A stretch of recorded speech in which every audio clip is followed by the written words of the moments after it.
After Universal struck gold with Dracula and Bela Lugosi's astounding role, the studio quickly rushed to make a new horror film the same year since ticket sales proved the genre could rake in huge abundances of money. Right away, Universal decided to adapt another novel as it did with Bram Stoker's Dracula, that being the classic and groundbreaking novel by Mary Shelley, Frankenstein, the tale of a scientist who dared to play God by creating a life of his own. Interestingly, Bela Lugosi, fresh off of Dracula, was asked to play the monster, but according to widely accepted testimony, turned down the role because it wasn't appealing to him since he would have to wear pounds of makeup and lack any dialogue. Instead, the role of the mysterious new monster from Universal was handed to Boris Karloff, another talented actor who appeared in numerous roles before 1931, but was still unknown and not yet a household name. The film opens with one of the best beginnings to a horror movie of all time, in which the Doctor, named Henry Frankenstein in the film and Victor Frankenstein in the actual novel, and his hunchback assistant named Fritz, closely observe a funeral happening in a cemetery. After the funeral's conclusion, they rush in and take the coffin from the soil. They also stop by a hanged criminal and take his body as well. The collection of bodies all fall under Dr. Frankenstein's plan of collecting body parts from different sources such as hands, arms, legs, a chest, and so on as a means to stitch the body parts together in a bid to create a body for the sake of creating human life. He seems to have everything he needs but a functioning brain, which he is having the most trouble in actually uncovering and finding. As the film continues, Dr. Frankenstein orders Fritz to steal a brain from Frankenstein's former professor, Dr. Waldman, but Fritz accidentally drops the normal brain and, like a moron, just resorts to taking the abnormal brain, as that was the only option presented anyway. While all of this is unfolding, Henry's fiancée, Elizabeth, and his brother Victor grow very worried for Henry since he dedicates virtually all of his time in his laboratory conducting experiments. On top of that, Henry and Elizabeth are set to be married extremely soon, and she's upset about how absent-minded he has gotten towards her.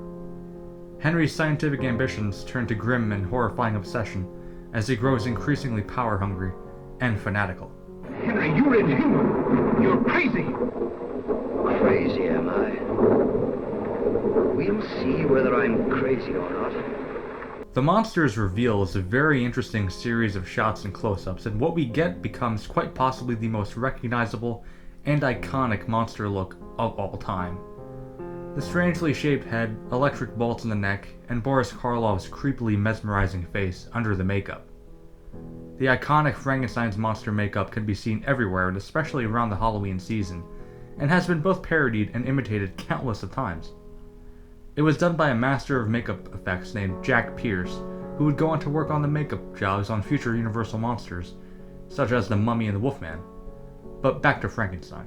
Throughout the film, Karloff's monster serves as a misunderstood misfit which Henry himself continues to find deep pride in, but later, upon escaping from the Doctor, the monster marches through the countryside right outside the village. The film enters in an epic finale in which the monster and the Doctor face off in a windmill as the angry villagers chase the monster down with torches and pitchforks. The original Frankenstein by Universal remains one of the most significant and culturally relevant films ever made. The scenes in which the Doctor fanatically screams, "It's alive!" further establishes the mad scientist tropes in horror films, and the grim and gothic feel of the film prevails hugely. With the film's success, the box office revenue would launch Universal into making even more horror films, after the success of both Dracula and Frankenstein. I bid you welcome. MCA Universal Home Video announces the Universal Studios Monsters Classic Collection. These are the titles monster fans have been waiting to sink their teeth into. Now, at the spectacular price of $14.98 each, suggested retail.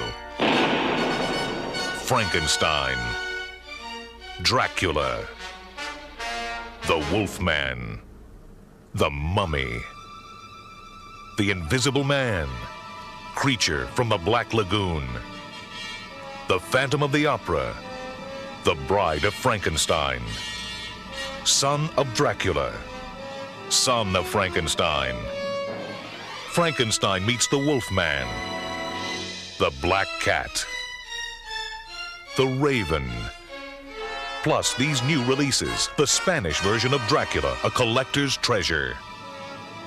House of Frankenstein. The Invisible Man returns. Murders in the Rue Morgue. Werewolf of London. Tower of London. Dracula's Daughter. And the Mummy's Hand.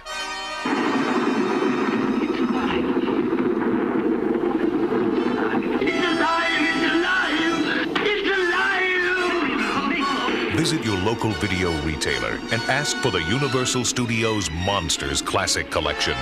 Classic monster titles with a haunting new look at a price to die for. After the release of 1931's Frankenstein, Universal quickly decided to make sequels.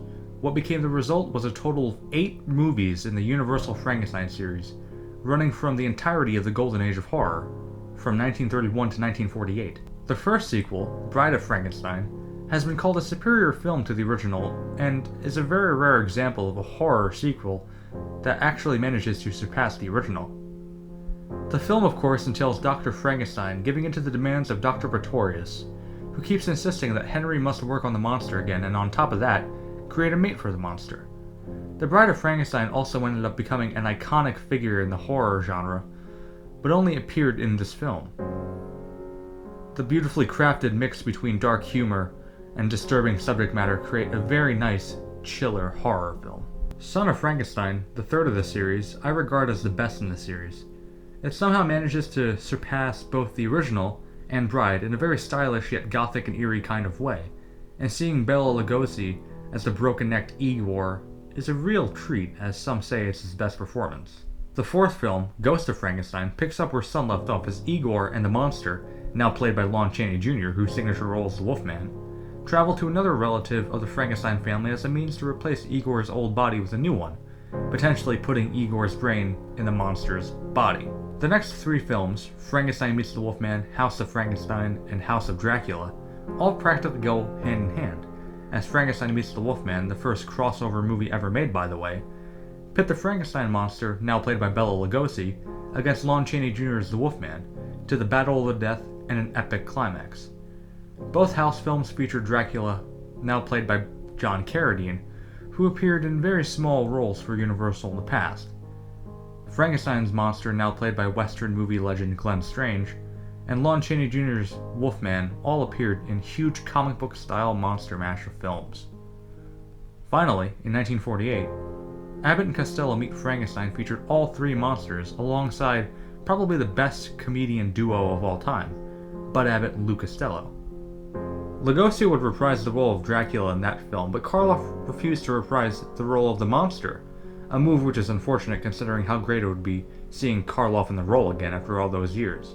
All in all, the Universal Frankenstein series is a must for any horror fan, and especially for people who want to give classic horror a try.